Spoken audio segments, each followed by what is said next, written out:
The wall clock in the main lobby of Prestige National Bank had just struck 2:00 p.m. The early afternoon sunlight filtered through the giant glass windows, glinting on the polished marble floor. The air inside the hall was cool, hushed, so refined and pristine that one could almost hear the sound of their footsteps. The revolving door eased open. A woman stepped in each step, slow and deliberate, as if walking onto a stage. Dr. Maya Thompson, 38 years old, is the only black woman amidst a sea of white individuals in tailored suits. Her fitted black blazer hugged her slender frame, accentuated by a soft teal silk scarf draped lightly around her neck. She carried a charcoal leather briefcase, smooth, sleek, and precisely edged in her hand. She didn't rush. She didn't need to. Maya was not the type of person who hurried to be recognized. She didn't lower her gaze or glance around seeking permission. She followed the path reserved for VIP clients to the private service counter where there were no lines, only silence and service designed for those who belong.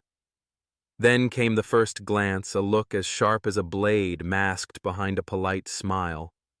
Amber Collins, a young bank teller, had her blonde hair neatly pinned up, her makeup meticulously applied, and her eyes filled with suspicion. She didn't smile at Maya, not genuinely, at least. "I'm sorry, this area is for VIP clients only." Her voice was soft but cold, as if the words were not a notice, but a quiet warning. Maya stopped. One breath. She turned to look at Amber, her deep brown eyes calm and still like a lake after the rain. There was no surprise, no anger, just certainty embedded in every word she spoke. "I know, and I'm in the right place." Amber blinked as if she hadn't heard correctly. Silence cloaked the bank's lobby. A few waiting clients looked up. Maya stood still, unshaken. She knew exactly what was happening, and what was about to unfold. This was not the first time her skin color had judged her. But this time, it was happening in the institution she led. In the bank, she was the person in charge. And that would change everything.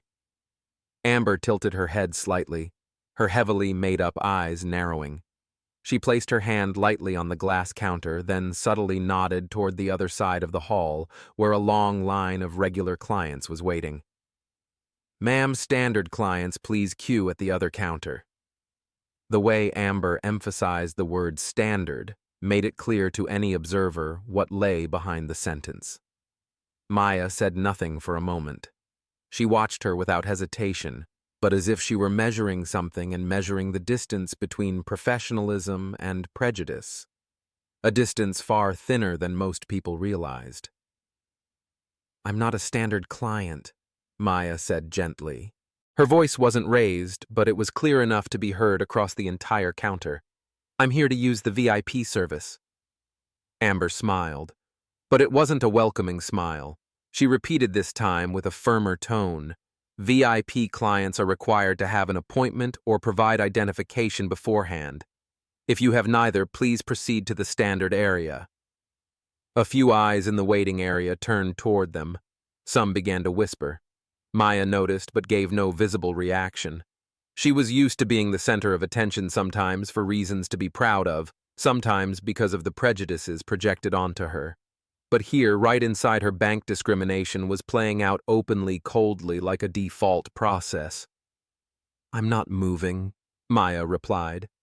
"I'm requesting to be served according to the privileges I am entitled to." Amber took a slight step back, her eyes shifting from suspicion to guarded alertness. A moment later, she turned toward the small door leading to the internal management area. She pressed a button on the internal call system and spoke softly. "Mr. Reeves, we have a customer causing a disturbance at the VIP counter." Less than a minute later, Colin, a mid-level manager, stepped out. Tall, neatly combed hair, a tailored suit, and a face that couldn't entirely hide his displeasure. He had likely already heard the situation, and in his mind he had probably completed the rest of the story. Someone had entered the premium zone who didn't fit. Colin walked straight to the counter, standing just off to the side of Maya, close enough to assert dominance. "Is there a problem here?" he asked, not addressing Maya, but Amber, as though Maya wasn't even there. Amber nodded. She insists on using VIP services but hasn't provided an appointment or identification. Only then did Colin turn to look directly at Maya. His eyes scanned her from her face to her blazer to her briefcase, as though trying to spot any clue as to why she might really be there. "I'm sorry, ma'am," he said, his tone not loud, but unmistakably in control. "VIP services require a strict verification process. We cannot serve you in this area if you don't have an appointment or concrete proof of assets." "And if I do?" Maya asked, her eyes unwavering. Colin faltered for a moment. He hadn't expected her to respond with a question. There was something in the way Maya stood in her poised defiance that made him uneasy. But years of operating from a place of authority quickly overrode his moment of doubt. "If you do," Colin replied, "then prove it right now. Otherwise, I suggest you leave the priority area. We don't have time for unfounded demands." The silence between them stretched taut like a wire. Maya didn't speak, didn't move. She was weighing her response, not whether to respond, but when and how. This was when she realized today would not be like any other day. She was being treated like someone without status by subordinates who hadn't bothered to check her name, who hadn't even suspected the woman standing before them was their ultimate leader. They only saw skin. They only saw bias. They acted on instincts society had trained them in. Maya knew at that moment she was no longer just Maya. She was a mirror, a spark, a lesson none of them were prepared to receive. And now the real story was only beginning. The atmosphere in the bank lobby was beginning to thicken like winter fog, murky, cold, and suffocating. The curious gazes from the waiting area began to sharpen into intense stares. They no longer saw Maya as a customer in trouble, but as the central figure in a scene whose genre remained unclear action tragedy or dark comedy. Colin Reeves straightened up and let out a soft breath like an actor wrapping up his daily performance. He tapped the screen on his smartwatch, then spoke this time louder, deliberately enough for the entire lobby to hear. "You have exactly 5 minutes to provide documentation verifying your income and assets. If not, we must ask you to leave this area." Maya tilted her head slightly, her deep-set eyes calm and unwavering. Her voice rose not in volume, but in an uncanny stillness that cut through the storm forming around her. "Are you sure about that? Mr. Reeves? Are you sure you want to pursue this course of action to the end?" Colin furrowed his brow. The question was simple, but something in Maya's tone unsettled him. She hadn't backed down, hadn't raised her voice. Yet there was no mistaking it. She was not the one in a weak position. Before Colin could answer, another voice broke in, cold, sharp, and merciless. "I agree with Mr. Reeves. No documents, no service." A woman in a charcoal gray business dress stepped out from the side door. Her black hair was pulled into a perfect bun, and every step she took was measured as if done with a ruler. "Regional Manager Lena Whitmore is likely summoned to handle a difficult customer." She walked straight to the counter, scanned the area, then let her gaze land squarely on Maya's face. Her expression was one of thinly veiled judgment. "Excuse me, you are—" Lena glanced at Maya. "Ms. Thompson, correct. We didn't recognize you as one of our regular VIPs, so please provide the necessary documents. This is standard protocol." The phrase "didn't recognize" dropped like a pebble, but sent ripples echoing through Maya's chest. No one here bothered to ask. If you didn't recognize her, why assume she was unqualified? She knew. This wasn't suspicion, it was unconscious bias already fully baked into their assumptions. Lena continued, "If you are qualified, I'm sure you'll have no problem producing the documentation."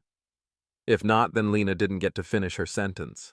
The large screen behind the counter suddenly lit up. A familiar face appeared stern, expressionless. Victor Langston, Regional Director, has the final say in all internal decisions across the Chicago district. What's going on down there? His voice echoed through the lobby.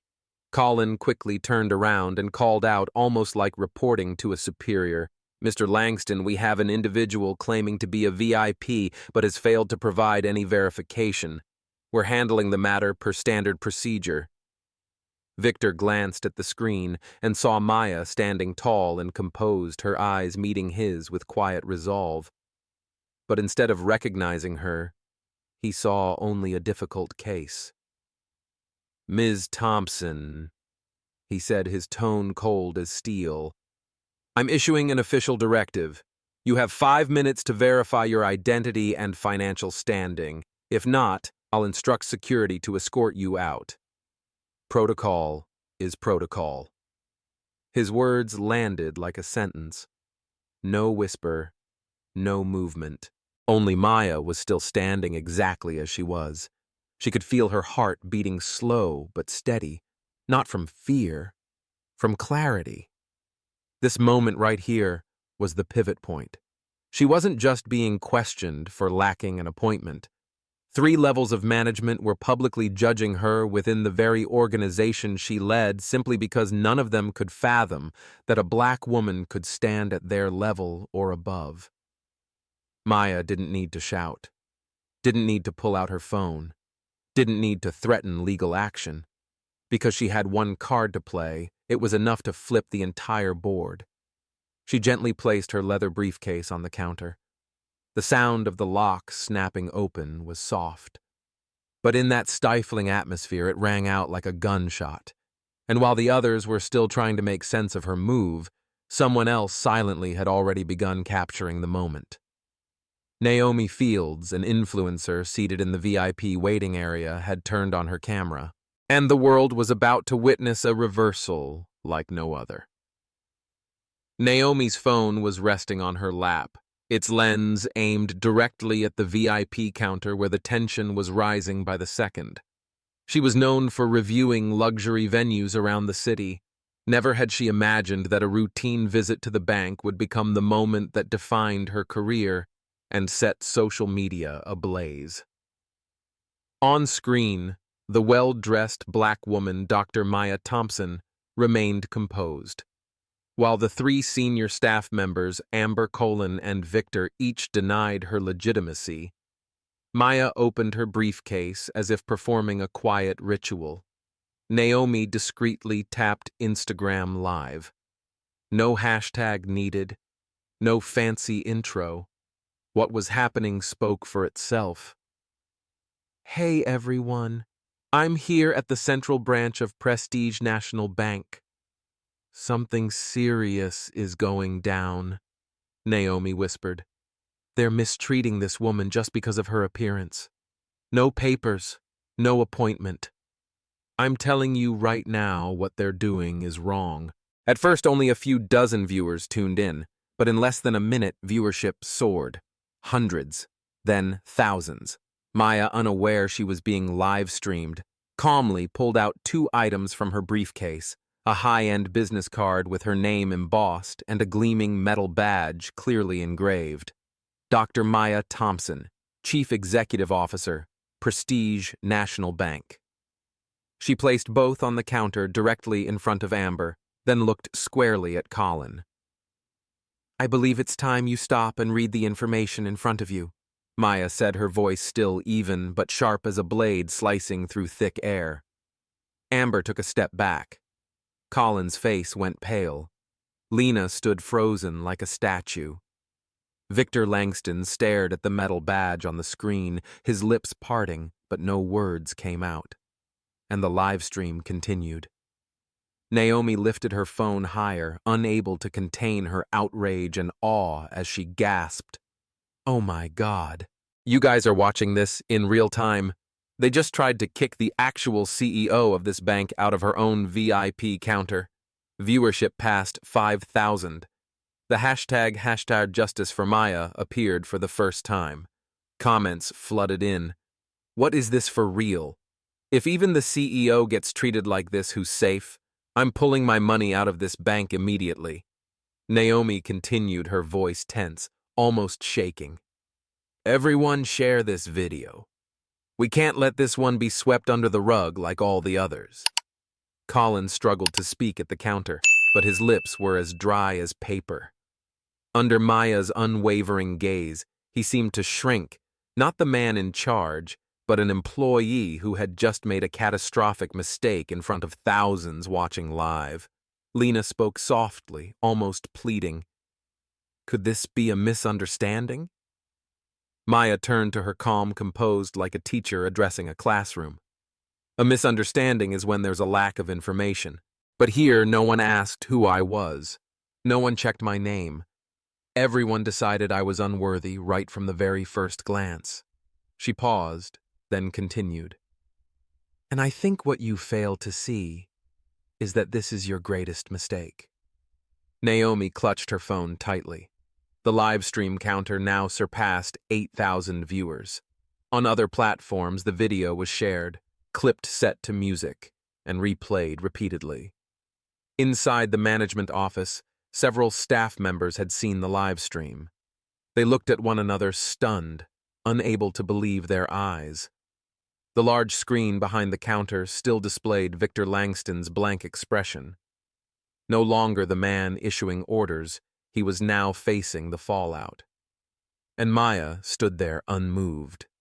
She didn't need to say another word. The entire lobby, internet, and public had already spoken for her. Rushed footsteps echoed from the corridor to the right of the main lobby.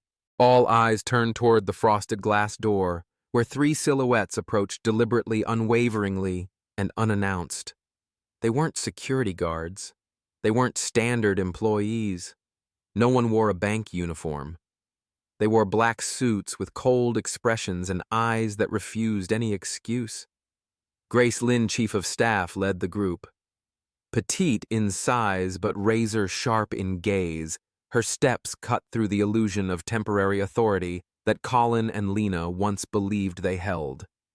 Following behind was Danielle Monroe, general counsel, with her dark brown hair neatly tied back and her left hand carrying a thick file that anyone in the banking world would recognize an internal complaint file that nobody wanted to see appear mid-shift.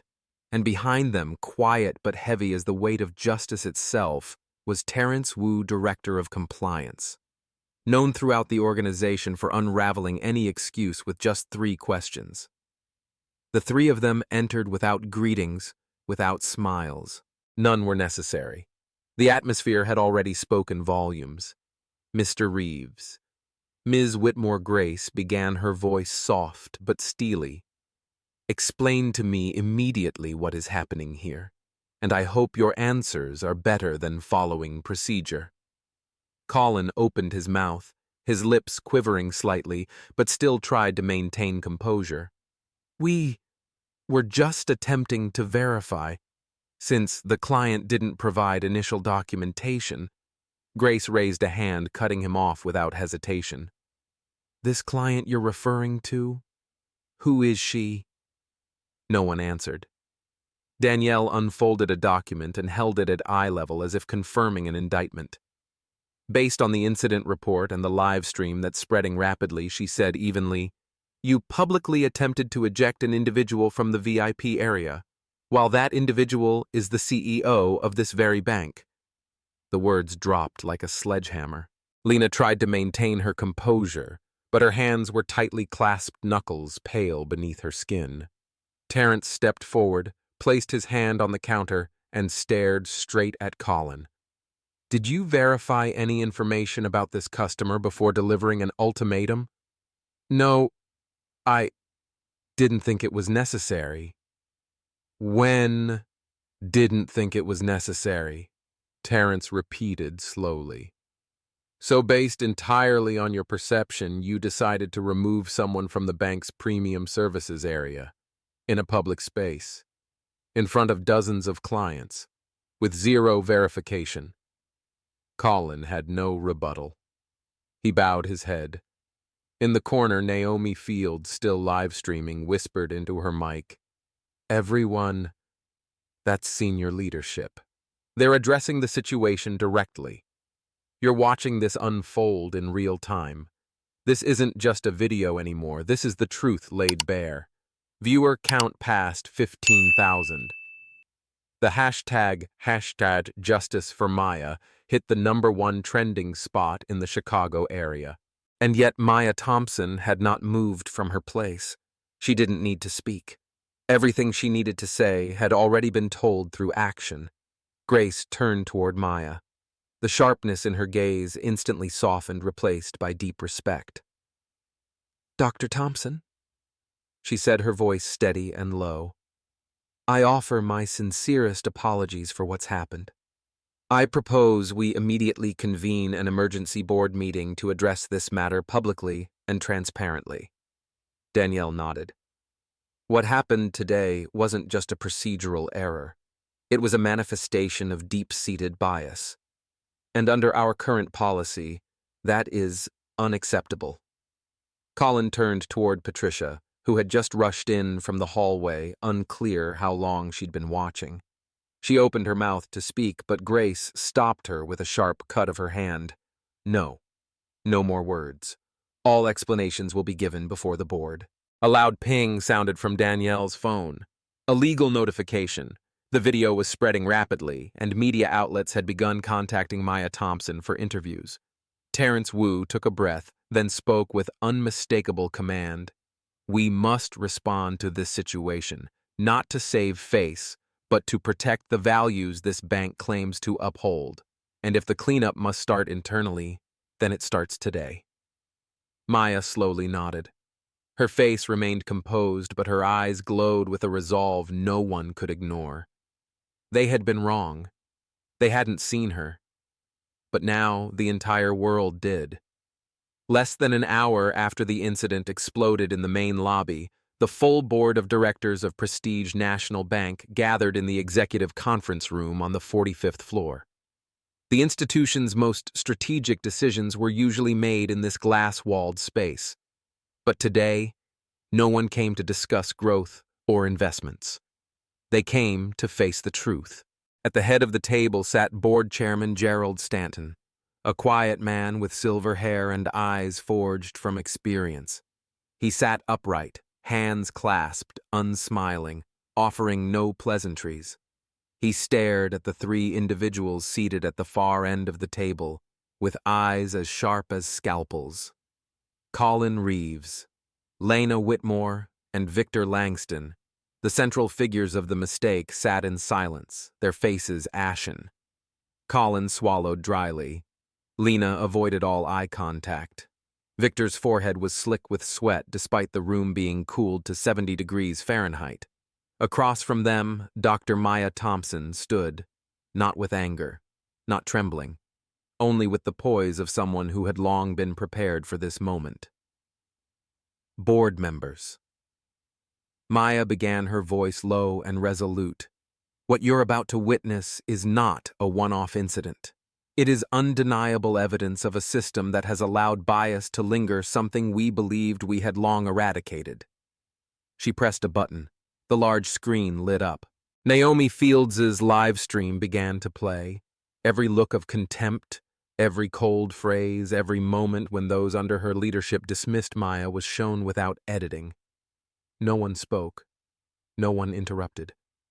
Then came the images of the 3 items: the business card, the CEO identification badge, and the video of Maya placing them silently on the counter as the employees stood frozen.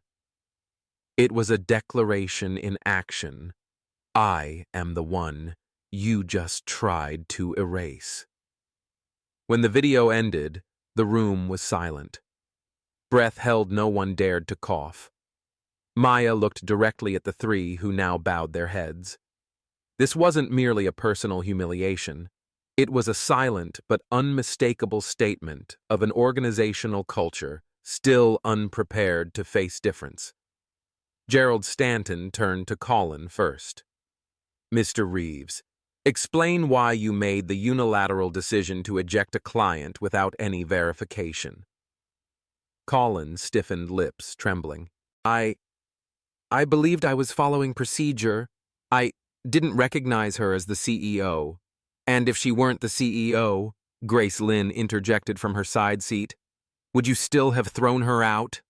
Colin lowered his head. He had no answer. And you, Ms. Whitmore Stanton continued. As a regional manager, your responsibility is to act with diligence. Why did you go along with it? I just wanted to protect the bank's image, Lena muttered, her eyes brimming with tears. I didn't think Danielle Monroe, General Counsel, opened the file. We have evidence from the live stream and internal security footage that you used, language implying race and appearance. You didn't recognize her, not due to lack of data, but because of bias. Victor Langston, still trying to hold his frame of authority, finally spoke. I acted on information provided by my team. I had no additional data. No data, Maya repeated, her voice no longer gentle. You had my photo, my name, and access to your legal department. You didn't bother, because from your very first glance you decided I couldn't possibly be someone who mattered. Her final words landed like a verdict. Gerald Stanton sighed, his gaze heavy. Prestige National Bank has existed for over 50 years, not just because of financial products, but because of our commitment to values, equity, integrity, and respect. What happened today betrays all of that. He turned to the board. I propose we vote immediately on the disciplinary action for these 3 individuals. No one objected. The result unanimous. Colin Reeves. Lena Whitmore and Victor Langston were officially terminated and permanently barred from employment at any Prestige National Bank branch. The air in the room lightened, but no one smiled. Justice had been served, but at an immense cost. Maya sat down, not with triumph in her eyes, but with the calm of someone who had just opened the door to an uncomfortable but necessary cultural reckoning. 3 days after the board of directors publicly announced its strict disciplinary action, the name Maya Thompson was no longer confined to the banking industry. Major newspapers, television networks, and millions across social media now recognized her as a symbol of composure, courage, and justice. But while the world praised her elsewhere, those who had once opposed her were beginning a journey no one expected, a journey of facing themselves. Colin Reeves sat alone in his empty apartment in Lincoln Park. The warm yellow light cast deep lines across his tired face. He was no longer the rising mid-level manager once seen as a promising candidate for branch director. He watched the video again for the 10th time. But this time, he wasn't watching Maya. He was watching himself, his cold face, patronizing tone, and the gaze that tried to push someone out of a world he thought was reserved. Colin exhaled. There was no one left to blame, no policy left to hide behind. The following week, he contacted HR not to appeal his termination, but to request enrollment in the bank's newly launched unconscious bias awareness program. Even as a former employee, he wanted to understand. In a small classroom filled with new hires, Colin sat quietly wearing an old shirt with no name tag and no position left to defend. When the trainer asked, "Would anyone like to share a moment when you realized you were wrong?" Colin stood unrehearsed, but his voice was steady and honest. I thought I was protecting the bank from risk, but really, I was protecting my ignorance. I looked at a brilliant, powerful, deserving woman and saw a threat. Not because she was wrong, but because I had never truly believed someone like her could be equal. The room fell silent, and Colin didn't feel ashamed for the first time. He felt lighter. Elsewhere in the city, Amber Collins, the teller who first blocked Maya, sat in the internal counseling room. In front of her lay the reassessment form for post-incident evaluations. Amber hadn't been fired, but she was required to undergo emotional intelligence and communication training. She used to think I was just following procedure, But after a few sessions, she realized who had built those procedures and what she had unconsciously upheld. One afternoon after class ended, Amber wrote an email. It wasn't long. It wasn't eloquent. Dr. Thompson, I was the first to deny your presence with nothing but a glance. I don't know what to say other than that, and I am deeply sorry. Thank you for not answering me with anger, but with strength. You taught me what my school or former bosses never did, that seeing people begins with letting go of prejudice. Maya received the email on her way home from a press conference. She read it slowly, then replied with just one sentence. I don't expect people not to make mistakes. I hope they learn from them. And you're doing precisely that. And then there was Lena Whitmore, a former regional manager who was now unemployed and the subject of public backlash. She lived quietly, avoided contact, and deactivated her social media. But one day, while sitting alone at a small park on the west side of the city, she overheard two older women talking. That Maya woman. Yes, she's something. I was moved. She didn't yell, didn't slam anything, just stood there, and made the whole bank go quiet. Lena turned away, tears silently falling. She no longer defended her actions, but that story touched a part of her she thought she had lost. A week later, Lena reached out to a nonprofit for anti-discrimination work, not to salvage her reputation, but to start over, from the very beginning. In an internal meeting after the restructuring, Maya spoke to the new management team. Justice isn't just about punishment. Real justice is when the wrongdoer bows their head, and the one who was hurt offers a hand to help them rise. Today, I want us to remember the people who change are also part of the victory. And so, out of what once seemed only like damage, Prestige National began to rebuild, not through profit charts, but through people's hearts and transformation. 6 months after standing in the eye of the storm, Dr. Maya Thompson was no longer just a name in the news. She had become a symbol, not the kind perched on a pedestal for admiration, but the type that steps down, listens, corrects, and leads with quiet action. As the media spotlight faded, Maya didn't capitalize on her fame to sign book deals or become a full-time speaker. She returned to what she had always wanted to do, rebuild an institution from within. The new culture at Prestige National didn't come from banners on the wall. It began with small, deliberate actions. Open dialogues where employees could speak about moments they were dismissed, misunderstood, or judged simply because they looked different. One-on-one coaching sessions between senior leaders and frontline staff where decision-makers were asked to listen to those affected by the policies they had signed. Monday morning meetings where Maya showed up not as the busy CEO, but as the first to listen and the last to speak. She often said, a good leader isn't someone who never makes mistakes, but someone who refuses to ignore others' mistakes because they're familiar. Maya didn't forget those who once opposed her. One March afternoon, Colin Reeves, who once gave her an ultimatum to leave the VIP lounge, visited a newly opened branch in a low-income neighborhood. It was Prestige National's first community finance center. He was no longer a banker. Now he volunteers as a financial guide for immigrants and working-class families. As Maya passed by, she paused quietly, watching him patiently explain safe loan interest rates to an older woman. Colin looked up, meeting her gaze. In his eyes there was no fear, no defense, only acknowledgement and gratitude. Thank you, he said softly. Maya nodded. I never wanted you to disappear. I wanted you to become better. And you are.